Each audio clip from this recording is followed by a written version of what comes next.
5G subscriptions are expected to hit around 560 million in Southeast Asia and Oceania by 2029. Here to tell us more about this are Rushikesh Mahananda from Global Data, Gian Edades from Frost and Sullivan, and Kuram Shazad from Gartner. What has changed lately that's fueling this rapid adoption of 5G? So just to set the context a little bit, there are multiple factors that have contributed to this rapid uptake of technology. And there are four of them, actually. The number one is economic growth and urbanization in Southeast Asia. Here in the region, we are going through a growth phase. So the economies are growing.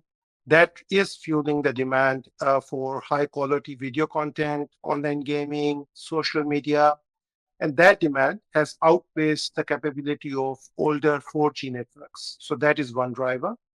The second driver in Southeast Asia is a growing range and affordability of devices that can be used with 5G, which means that there are increasing number of smartphones and devices available for consumers and businesses. So the technology is more accessible for a wider audience. The third factor is really around government support and policy initiatives in the region, where governments in the region are actively promoting the use of 5G technology. They are developing supportive policies through spectrum allocation and infrastructure investments in the technology. And then lastly, we also have seen industrial and enterprise applications where 5G is being used in several industrial automation initiatives, such as smart manufacturing, logistics, IoT or Internet of Things, and autonomous vehicles. So because of these multitude of factors, we are seeing a significant growth in the region. Yeah, I would like to add that I agree with Ram that the primary factor driving the rapid adoption of 5G in Southeast Asia, as in other regions, is the growing demand of high-speed wireless data services, as that offers faster download rates and usage experience as compared to 4G networks. Moreover, operators' initiatives, which is built around 5G network modernization and expansion, will also support this trend. And moreover, the availability of advanced 5G technology, such as 5G standalone networks, which that offers low latency, increased bandwidth with higher speeds, will further has accelerated this adoption of 5G in the market. For instance, in Singapore, all the operators in Singapore have covered more than 95% of the country with 5G standalone services. Yes, to add to that, Southeast Asia is experiencing a rapid growth in data consumption. So I estimate that up until around 2022, 4G has actually been sufficient for many use cases, but that has changed because of this rapid growth in data consumption. And it's continuing to grow, and it's estimated to grow to around 50 gigabyte per month by 2028. So this rapid growth in data consumption pushes the limits of 4G capabilities.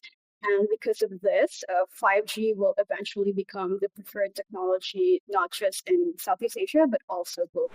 So, with more people moving to 5G, what could this mean for the telecom industry's revenue and market dynamics? 5G is still evolving, and given the widespread availability and subsequent growth in 5G adoption, it will, with prices higher compared to the 4G services, it will definitely drive 5G ARPUs with increased data usage and high penetration rates.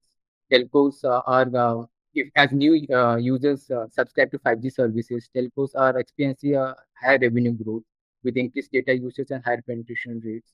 So, and moreover, telcos are continuing evolving from being a connectivity provider to a digital technology player, with by offering a range of digital services like cloud, IoT, cybersecurity, and all.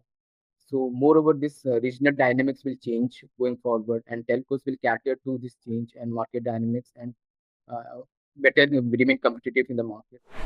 Yes, I do agree. However, I would like to add to this answer that the picture is not all rosy for telco providers for 5G, because we have seen that their ability to charge premium prices for 5G subscriptions based on the performance alone, which is the bandwidth and latency, has been quite limited.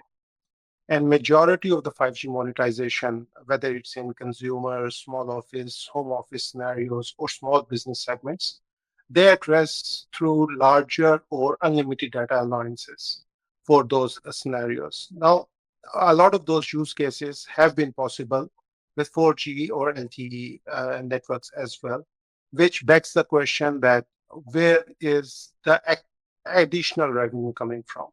And that is where we have seen a lot of communication service providers going beyond uh, to explore other services like fixed wireless access that has emerged as the 5G solution with rapid adoption beyond the cellular technology.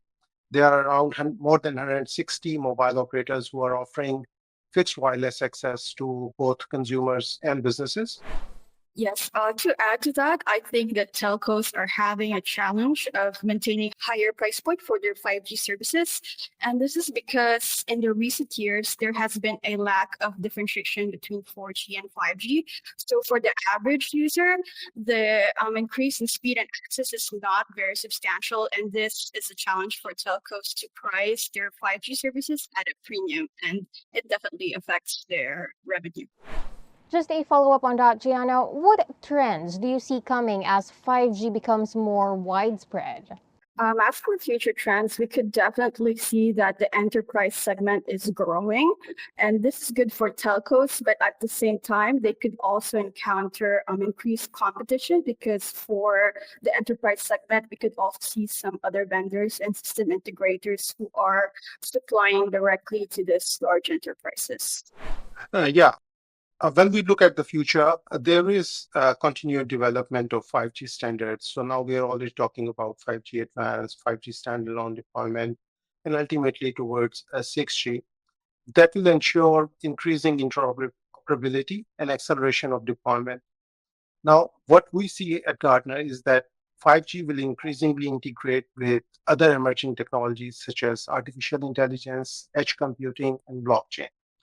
Now, this integration is going to enable more sophisticated and secure applications and drive further adoption, specifically in industrial use cases, such as manufacturing, healthcare, and logistics, which are some of the top industrial use cases who are adopting 5G private mobile networks.